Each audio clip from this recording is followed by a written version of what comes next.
பிரியமானவர்களுக்கு சமாதானம். இன்றைய தியானத்திற்கு ஒரு வாக்குத்தத்த வசனத்தை எடுத்துக்கொள்வோம்.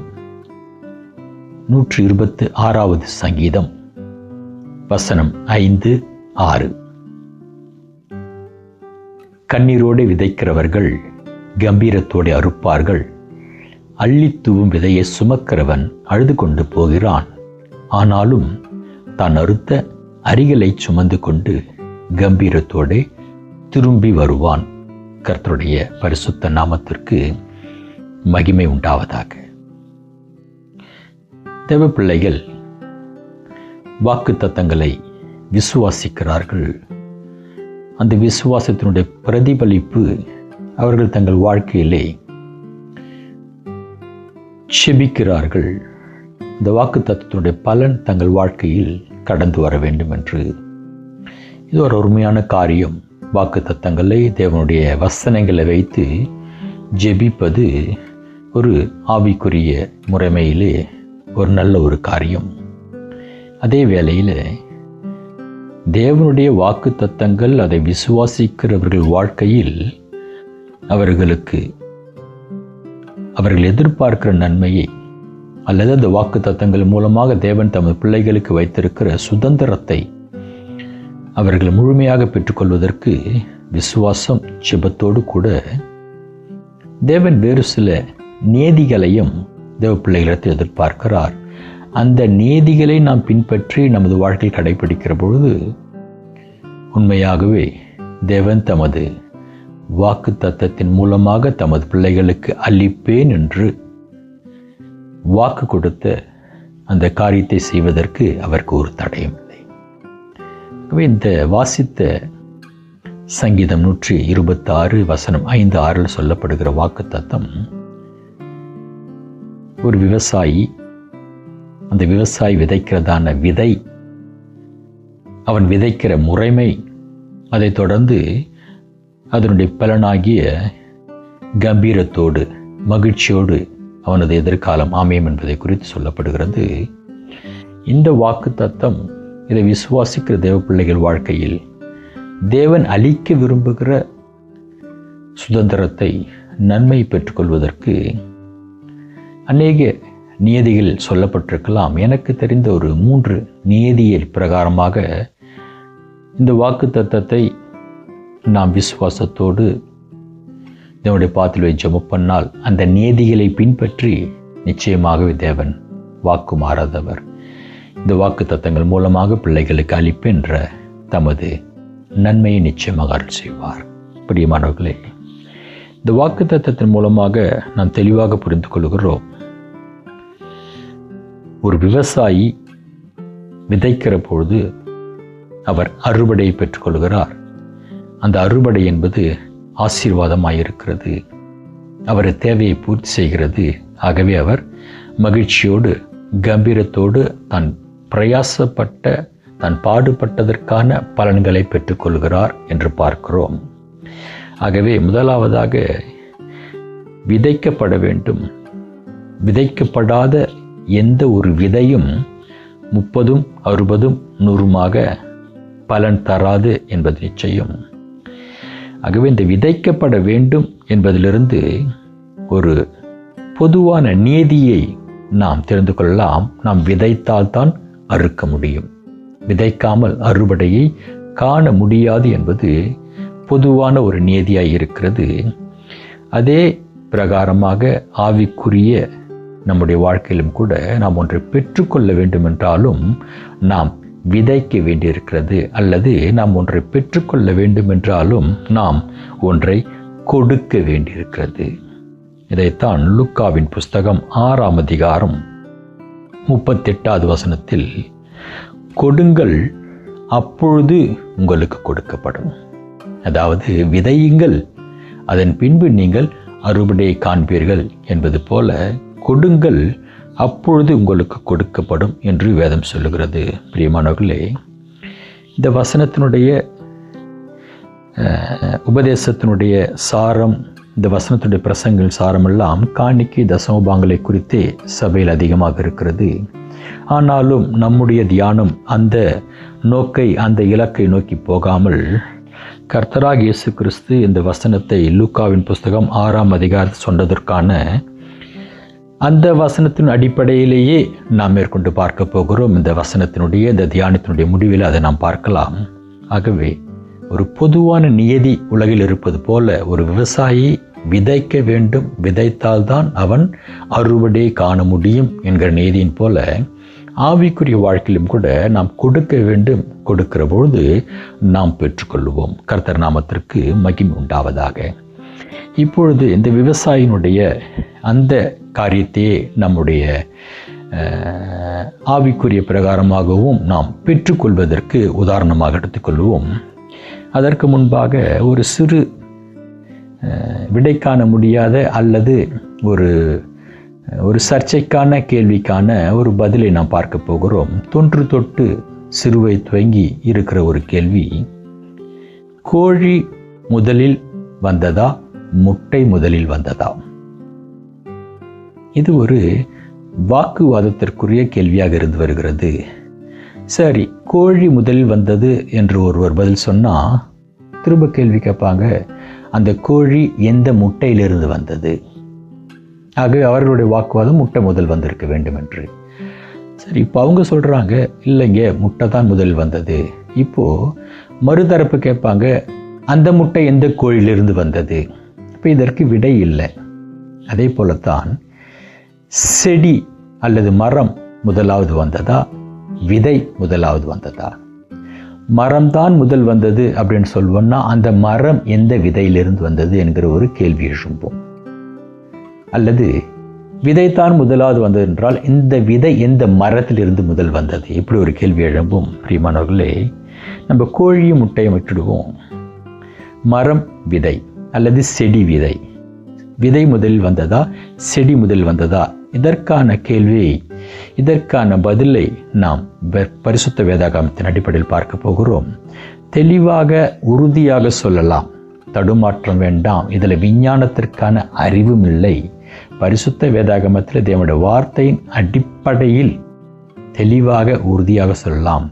முதலில் வந்தது விதை. பூமியில் முதலில் விழுந்தது விதை. அந்த விதையிலிருந்து தான் செடி மரங்கள் வளர்ந்தன. இதான் உண்மை, இதான் மாற்ற முடியாத நிச்சயம். ஆதியாகமத்தில் 1ஆம் அதிகாரம் சிருஷ்டிப்பு நாட்கள் நடந்த சம்பவங்கள் எடுப்போம் என்றால் 1ஆம் அதிகாரத்தில் 2வது வசனம், பூமியானது ஒழுங்கின்மையும் வெறுமையுமாய் இருந்தது. வெறுமையுமாய் இருந்தது என்கிற பொழுது அங்கு மரங்கள் இல்லை, செடிகள் இல்லை, கொடிகள் இல்லை, கனிகளை கொடுக்கிறதான விருட்சங்களும் இல்லை. இப்போ பூமியில் ஒன்றுமே இல்லாத பொழுது 3ஆம் நாள் ஒரு காரியம் செய்யப்படுகிறது. தேவன் சலத்தை எல்லாம் ஒரு இடத்தில் கொண்டு போய் சேர்க்கிறார். வெட்டாந்தரை உண்டாக்கப்பட வேண்டும் என்று சொல்லி வெட்டாந்தரையை ஏற்படுத்துகிறார். இது முடிந்த பிறகு 11ஆம் வசனத்தில், அப்பொழுது தேவன் பூமியானது புல்லையும் விதையை பிறப்பிக்கும் பூண்டுகளையும் பூமியின் மேல் தங்கள் விதையுடைய கனிகளை தங்கள் ஜாதியின்படியே கொடுக்கும் கனி விருட்சங்களையும் முளைப்பிக்க கடவுது என்றார். அது அப்படியே ஆயிற்று. அது அப்படியே ஆயிற்று என்ற வசனத்தினுடைய விளக்கம் நமக்கு தெரியும்.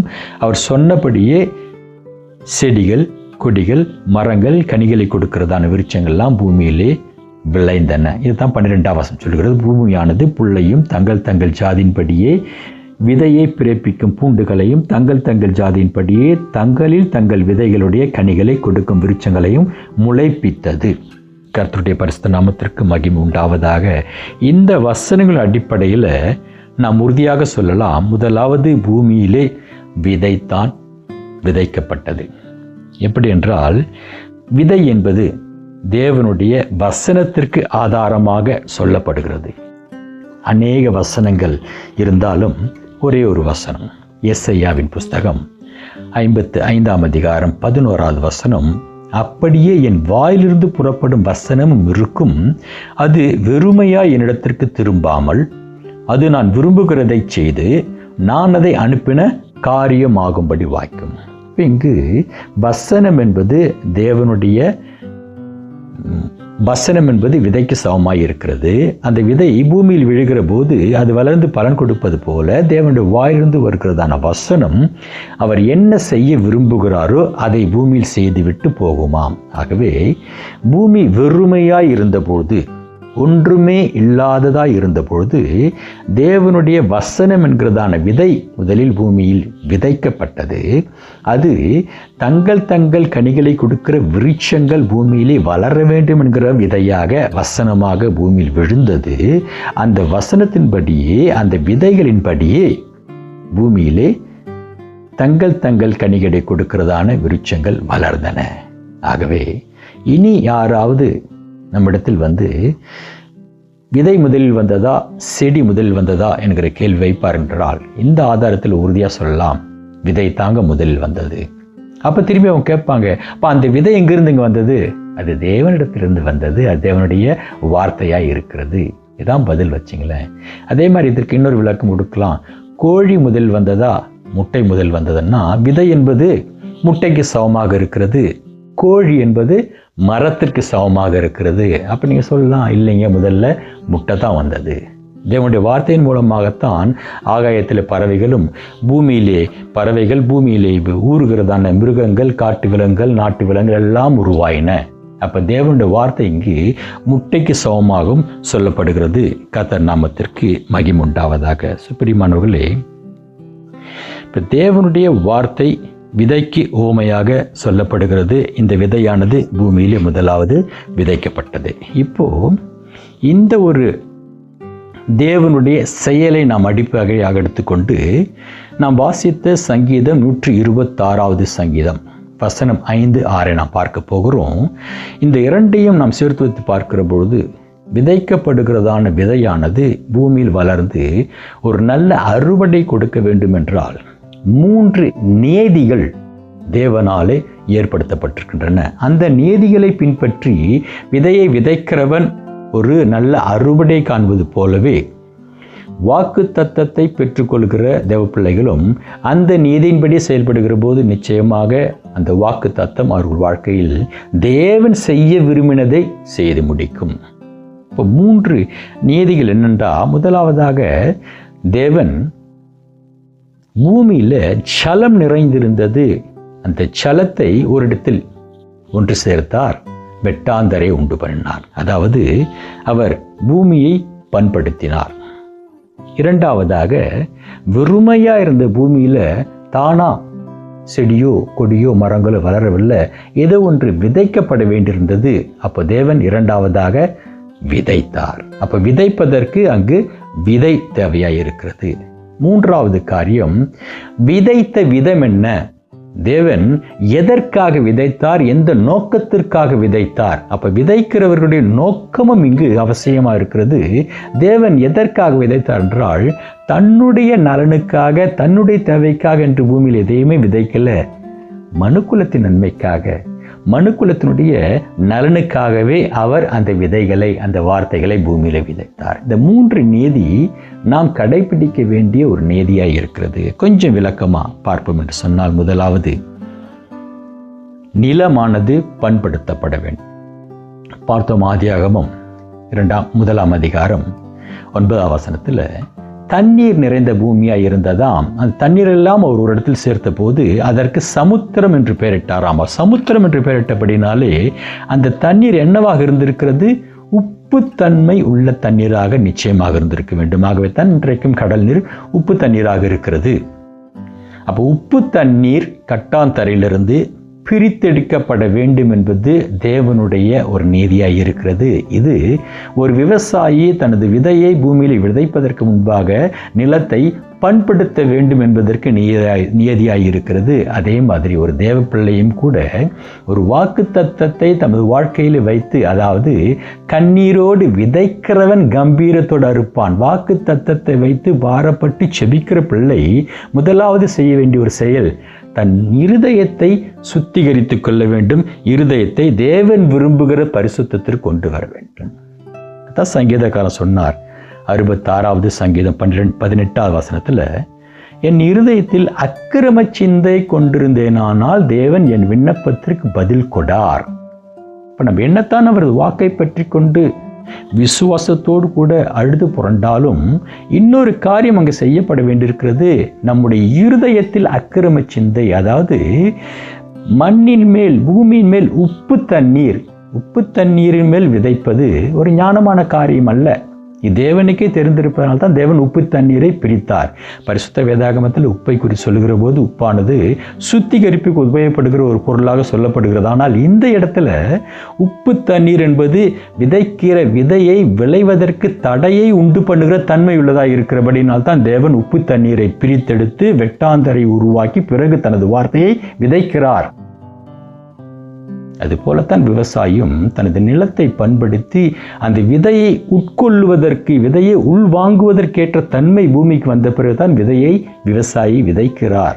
இப்போ தேவப்பிள்ளையும் கூட தேவனுடைய வாக்கு தத்தமானது நமது இருதயத்தில் பலன் கொடுக்க வேண்டும் என்றால், நமது ஆவிக்குரிய வாழ்க்கையில் நம் குடும்பத்தில் பலன் கொடுக்க வேண்டும் என்றால் முதலாவது ஒரு காரியம் அவரது வாழ்க்கையில் பரிசுத்தம்.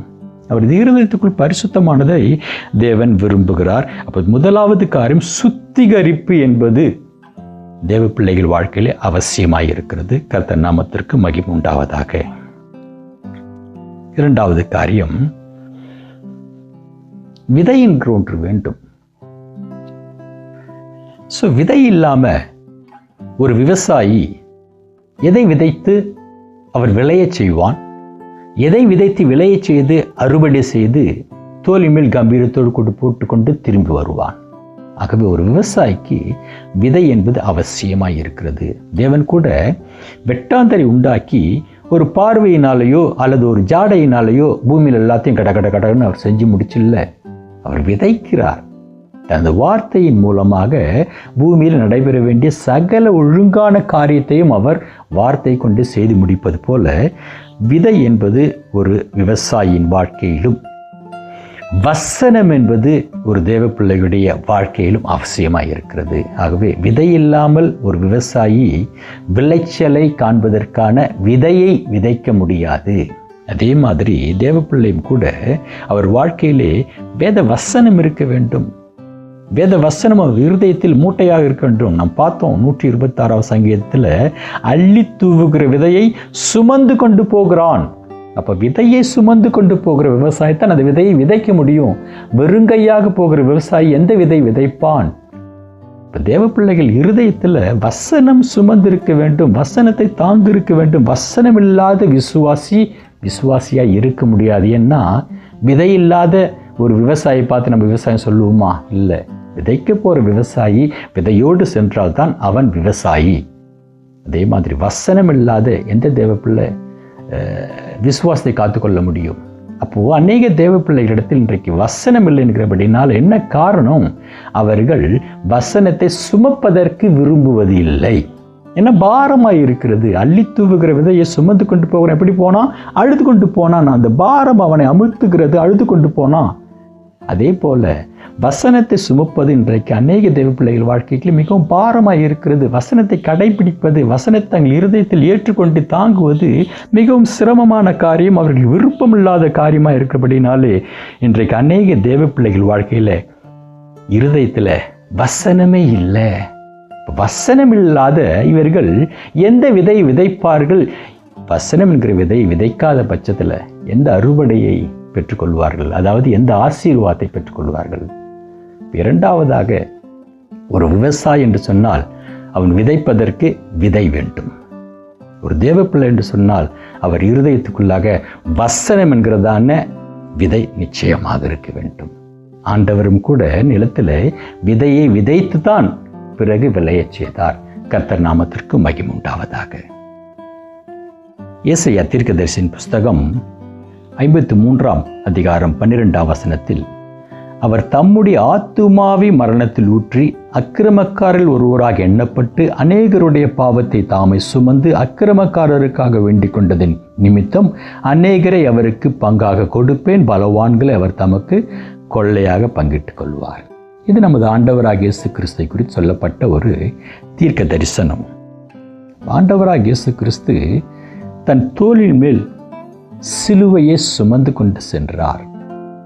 கொல்கதா மலை வரையிலும் சுமந்து கொண்டு சென்றார். சுமந்து கொண்டு சென்று அங்கு ஒரு விதையை விதைத்தார். எதை விதைத்தாராம்? தமது ஆத்துமாவை அங்கு மரணத்தில் ஊற்றினாராம். தமது ஆத்துமாவை கொல்கதா மலையில் அவர் விதைத்தார். அதனுடைய பலன் அநேகரை தமக்கு கொள்ளை பொருளாக. இன்றைக்கும் ரட்சிப்பு என்கிறதான உலகம் முழுவதும் தேவ பிள்ளைகள் அறுவடை அறுத்து கொண்டிருக்கிறார். ஆகவே ஆண்டவராக இயேசு கிறிஸ்துவும் தனது தோளின் மேல் சிலுவை சுமந்து கொண்டு சென்றார். தமது ஆத்துமாவை கொல்கதா மலையிலே விதைத்தார். இன்றைக்கு அதற்கான அறுவடையை அவர் அறுவடை செய்து கொண்டிருக்கிறார். ஆகவே விதை இல்லாமல் நாம் அறுவடையை காண முடியாது. கர்த்தர் நாமத்திற்கு மகிமை உண்டாவதாக. மூன்றாவது நியதி, முதல் நியதி பார்த்தோம், நிலமானது பண்படுத்தப்பட வேண்டும். இரண்டாவது நியதி, விதை அவசியம். மூன்றாவது நியதி, நம்மகிட்ட நிலம் இருக்கலாம், விதை இருக்கலாம், இதை கையில் வச்சுக்கிட்டு அப்படியே இருக்க முடியுங்களா? அறுவடை காண வேண்டும் என்றால் பண்படுத்தப்பட்ட நிலத்தில் நம்மிடத்தில் உள்ள விதையை நாம் விதைக்க வேண்டும். அள்ளி தூவுகிற விதை சுமந்து கொண்டு செல்கிறவன் அங்கு விதைத்த பிறகுதான் அதற்கான அறுவடையை கம்பீரத்தோடு அறுத்து கொண்டு திரும்பி வருகிறான். அதுபோல நாமும் விதையை விதைக்க வேண்டும் என்பது அவசியமாயிருக்கிறது.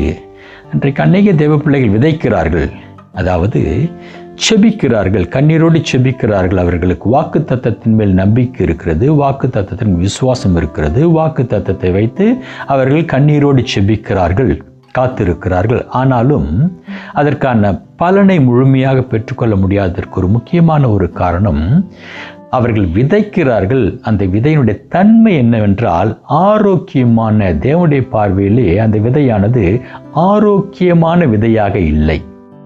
ஒரு விவசாயி விதைக்கிறார் என்றால் அந்த விதை எப்படிப்பட்ட தன்மையுள்ள விதையாக இருக்க வேண்டும்? விளைச்சலை கொண்டு வரக்கூடிய ஆரோக்கியமான விதை நெல்லாகன்னு சொல்லுவாங்க இல்லைங்களா? அது மாதிரி விளைச்சலை கொடுக்கக்கூடிய ஆரோக்கியமான விதையை பூமியில் விதைத்தால்தான் அந்த விதையானது 30, 60, 100 பலன் கொடுக்கும். அதே மாதிரி நாமும் கூட இன்றைக்கு வாக்கு தத்தங்களை வைத்துக்கொண்டு விண்ணப்பிக்கிறோம், செபிக்கிறோம், மாதக்கணக்காக, வருஷக்கணக்காக. ஆனால் அந்த விதை, நாம் வசனத்தை வைத்து செபிக்கிறோம் பாருங்க, அந்த செபம் என்கிறதான விதை தேவனுடைய பார்வையில் ஆரோக்கியமாக இருக்கிறதா? அதாவது தேவன் எதிர்பார்க்கிற, நம்மிடத்தில் எதிர்பார்க்கிற பலனை கொடுக்கும்படியான விதையை நாம் விதைக்கிறோமா? ஏன்னா ஆதியாகமம் சிருஷ்டிப்பு நாட்கள் பார்த்தோம் இல்லைங்களா? முதலாவது தேவன் வெட்டாந்தரையை உண்டாக்கினார். இரண்டாவதாக விதைத்தார், வசனத்தின் மூலமாக விதைத்தார். மூன்றாவது அவர் விதைத்தது நோக்கம் என்ன? எதை விதைத்தார்? எதற்காக விதைத்தார் சொன்னா, தேவனுக்கே நன்மை உண்டாகும்படியாக, தேவனுக்கு ஆசீர்வாதம் வரும்படியாக, ஏதோ அவரது பிரச்சனைகள் தீர வேண்டும் என்பதற்காக அவர் விதைக்கல. மனுக்குலத்தின் நன்மைக்காக, மற்றவருடைய நன்மைக்காக விதைத்தார். இதாங்க தேவன் தமது ஒரே பேரான குமாரனை பூமியில விதைத்தார். எதற்காக விதைத்தார்? மனுக்குலம் நன்மையை பெற்றுக்கொள்ள வேண்டும் என்பதற்காக தமது ஒரே பேரான குமாரனை பூமியில் அவர் விதைத்தார். இன்றைக்கும் கோடான கோடி பிள்ளைகளை அவர் அறுவடை செய்து கொண்டு வருகிறார். தேவன் நம்ம கிட்ட கூட ஒரு விதைக்கிற முறைமை எதிர்பார்க்கிறார். நாம் எதை விதைக்கிறோம் என்பதையும் பார்க்கிறார். அதுதான் மீகாவின் புஸ்தகம், மீகா தீர்க்கதரிசன புஸ்தகம் 6ஆம் அதிகாரத்தில் 8வது வசனத்தில் சொல்லுவார், மனுஷனே நன்மை இன்னதென்று அவர் உனக்கு அறிவித்திருக்கிறார், நியாயம் செய்து இரக்கத்தை சிநேகித்து தேவனுக்கு முன்பாக மனத்தாழ்மையாக நடப்பதை அல்லாமல் வேறு எண்ணத்தை கர்த்தரிடத்தில் கேட்கிறார். இப்போ கர்த்தர் நம்ம கிட்ட ஒன்றை கேட்கிறார், நாம் ஒன்றை விதைக்க வேண்டும் என்று எதிர்பார்க்கிறார். அது என்ன? நியாயம் செய்யணும், இரக்கத்தை சிநேகிக்கணும், மனத்தாழ்மை. இப்படிப்பட்ட விதைகளை நாம் விதைப்போம் என்றால் விளைச்சல் என்னவாக இருக்கும்? இதற்கேற்ப விளைச்சலாக பலன் கொடுக்கும். வசனம் சொல்லுகிறபடி நாம் எதை விதைக்கிறோமோ அதையே நாம் அறுவடை செய்வோம். ஆனால் நாம் விதைப்பது என்ன? நமக்கு பிரியமானது, நமக்கு தேவையானது, நம் குடும்பத்திற்கு அவசியமானது, என் பிள்ளைகளுக்கு தேவையானது, என் கணவருக்கு தேவையானது, என் மனைவிக்கு தேவையானது, என் சபைக்கு தேவையானது, என் எதிர்காலத்திற்கு தேவையானது. இப்படியே நமக்கு எனக்கு வேண்டும் வேண்டும் வேண்டும். இந்த வசனின் அடிப்படையில் தான் நாம் விதைச்சு கொண்டிருக்கிறோம். ஆனால் தேவன் என்னத்தை எதிர்பார்க்கிறார்? இரக்கம் செய், நியாயம் செய், மனத்தாழ்மை, இவைகளை விதிச்சிங்கன்னு சொன்னீங்கன்னா அது தேவன் பூமியிலே விதைத்த விதைக்கு சமமாக நாமும் பூமியிலே ஒன்றை விதைக்கிறோம். சிருஷ்டிப்பு நாட்களில் தேவன் விதைத்த அந்த விதையின் முறைமைக்குள்ளாக நாமும் கடந்து வருகிறோம். நிலத்தை பண்படுத்துகிறோம், விதையை விதைக்கிறோம். அந்த விதை தேவன் எப்படியாக எவ்வண்ணமாக எந்த நோக்கத்திற்காக விதைத்தாரோ அவ்வண்ணமே அந்த நோக்கத்திற்கு நாம் விதைக்கிற பொழுது தேவன் அறுவடை கண்டது போல நாமும் அறுவடை காண்பதில் என்ன தடை இருக்க போகிறது? இப்போ நீதி ஒன்றை பார்த்த ஆரம்பத்தில் விதைக்கிறவன் அறுவடை காண வேண்டும் என்றால் அவன் விதைக்க வேண்டும் என்பது நீதி என்று பார்த்தோம். அதே மாதிரி ஆவிக்குரிய முறையிலும் கொடுங்கள் அப்பொழுது உங்களுக்கு கொடுக்கப்படும் என்கிற நீதியை பார்த்தோம். இப்போ நம்ம திரும்பவுமாக விளக்கமாக வருவோம். லூக்கா எழுதின சுவிசேஷம் 6ஆம் அதிகாரத்தில் விளக்கத்தை நாம் பார்ப்போம் என்றால் தேவன் நம்ம கிட்ட எதை விதைக்கும்படியாக எதிர்பார்க்கிறார், ஆனால் நாம் எதை எதிர்பார்க்கிறோம்.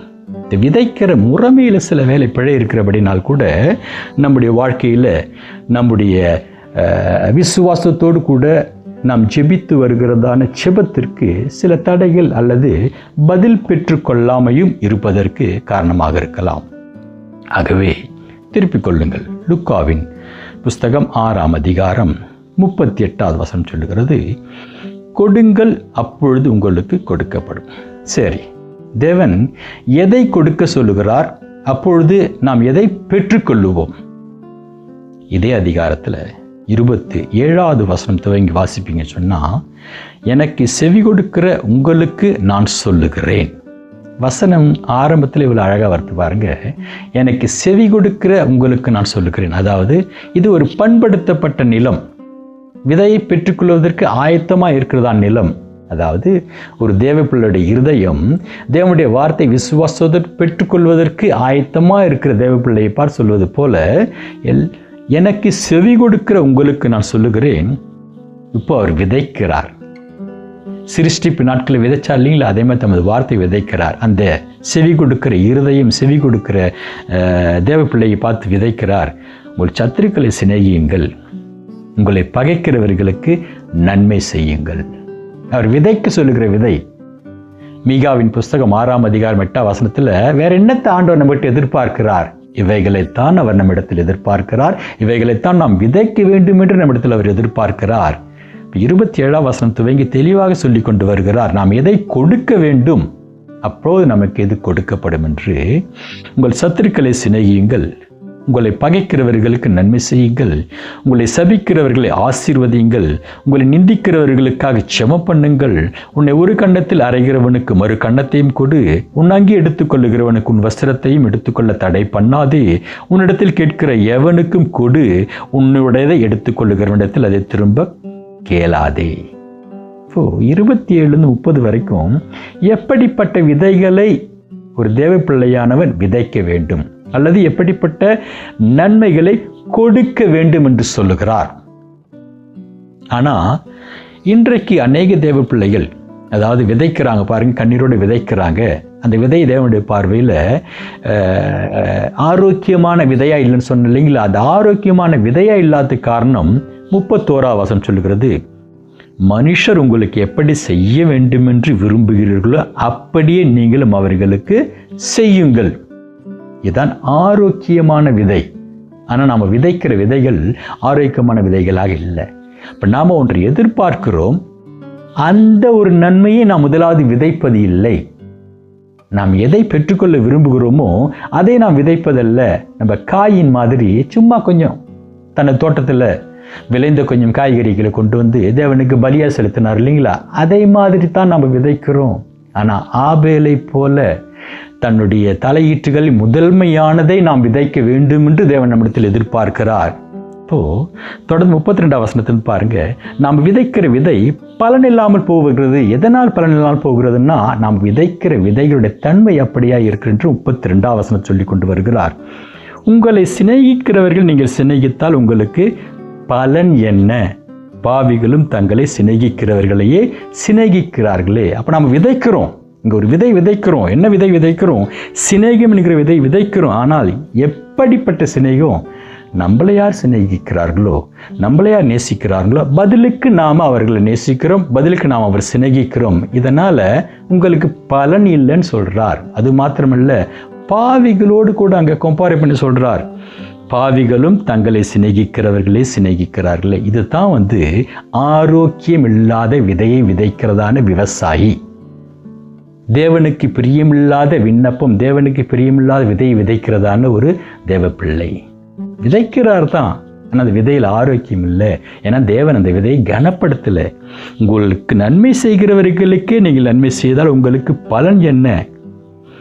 34ஆம் வசனம் பாருங்க. திரும்ப கொடுப்பார்கள் என்று நம்பி நீங்கள் கடன் கொடுத்தால் உங்களுக்கு பலன் என்ன?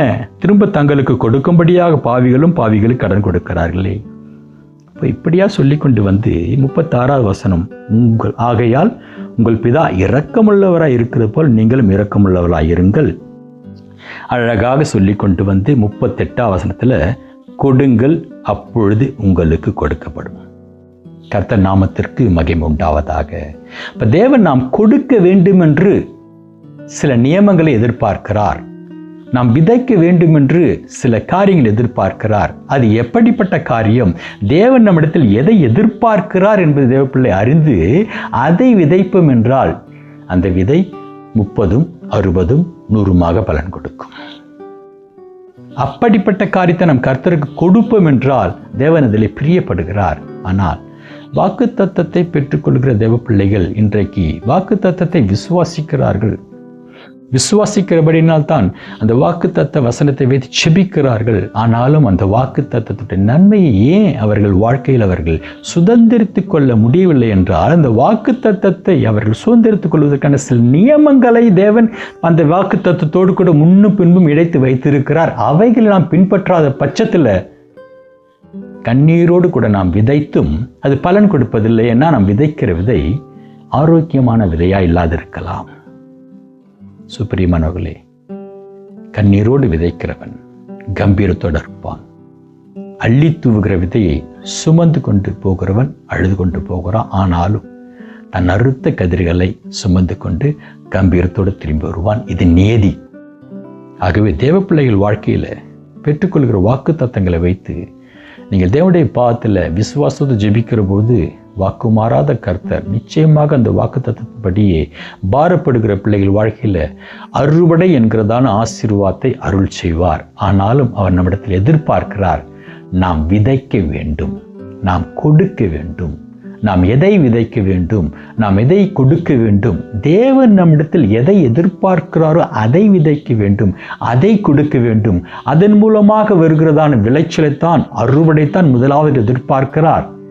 அப்படிப்பட்ட விவசாயி ஆசீர்வதிக்கப்படுவது போல அப்படிப்பட்ட தேவ பிள்ளையும் நிச்சயமாக ஆசீர்வதிக்கப்படுவார். சுப்பிரியமானவர்களை, விதைங்க, கொடுங்க. அதாவது பிதாவாகிய தேவன் தமது ஒரே பேரான குமாரனை பூமிக்கு தந்து அன்பை விதைத்தார். இன்றைக்கு அநேகமாயிரம் கோடி பிள்ளைகளை அறுவடை செய்து கொண்டு வருகிறார். குமாரனாகிய இயேசு கிறிஸ்து பூமியிலே தம்மை பாவியாக விதைத்தார். அநேகமாயிரம் கோடி பரிசுத்தவான்களை அவர் அறுவடை செய்து கொண்டு வருகிறார். அப்போஸ்தலர்கள் சுவிசேஷத்தை பூமியில் விதைத்தார்கள். அவர்கள் சபைகளை அறுவடை செய்தார்கள். நீங்களும் நாமும் எதை விதைக்கிறோம்? நீங்களும் நானும் எதை விதைக்கிறோம்?